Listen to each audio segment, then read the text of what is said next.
প্রিয় বন্ধুরা, নতুন বছরের শুরুতেই তোমাদের জন্য নতুন একটি চাকরির আপডেট নিয়ে কিন্তু চলে এসেছি। তোমরা ইতিমধ্যেই অবগত রয়েছো যে ৩,৭১২টি শূন্য পদে ক্লার্ক ও ডাটা এন্ট্রি অপারেটর নিয়োগ করা হবে, যার মাসিক বেতন শুরু কিন্তু ১৯,০০০ টাকা থেকে।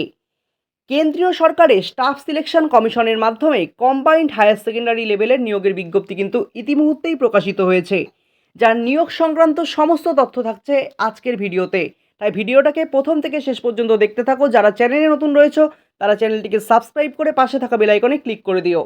আজকের ভিডিওতে আমরা আলোচনা করব আবেদন পদ্ধতি, বয়সসীমা, আবেদনের শেষ তারিখ সহ একাধিক গুরুত্বপূর্ণ বিষয়।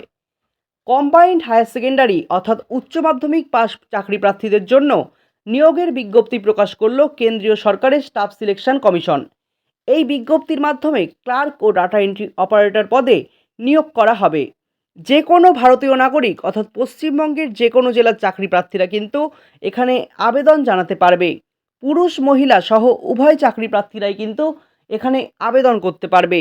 এখানে পদের নাম আমি ভিডিওর শুরুতেই বললাম যে ক্লার্ক এবং ডাটা এন্ট্রি অপারেটর, যার মোট শূন্য পদ রয়েছে কিন্তু ৩,৭১২টি। এখানে শিক্ষাগত যোগ্যতার কথা বলা রয়েছে।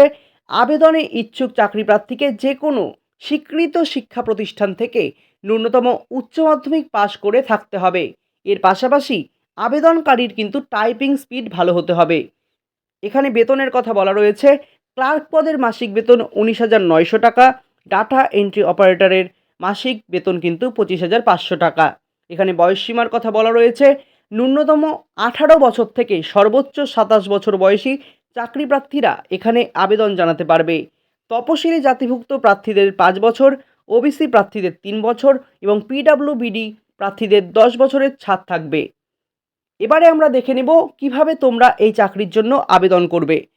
অনলাইনের মাধ্যমে নিজের আবেদন নথিভুক্ত করতে হবে চাকরি প্রার্থীদের।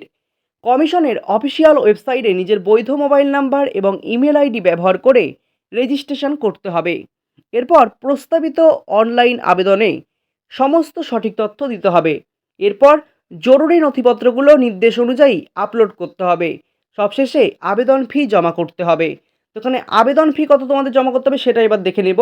মহিলা, তপশিলি জাতি এবং শারীরিক প্রতিবন্ধী এদেরকে কিন্তু কোনো প্রকার আবেদন ফি দিতে হবে না, তবে বাকিদের ১০০ টাকা করে কিন্তু আবেদন ফি জমা করতে হবে। তো এই ছিল আজকের ভিডিওটা ভালো লাগলে অবশ্যই লাইক করো, কমেন্ট করো, শেয়ার করো। যারা চ্যানেলে নতুন রয়েছে তারা চ্যানেলটাকে সাবস্ক্রাইব করো।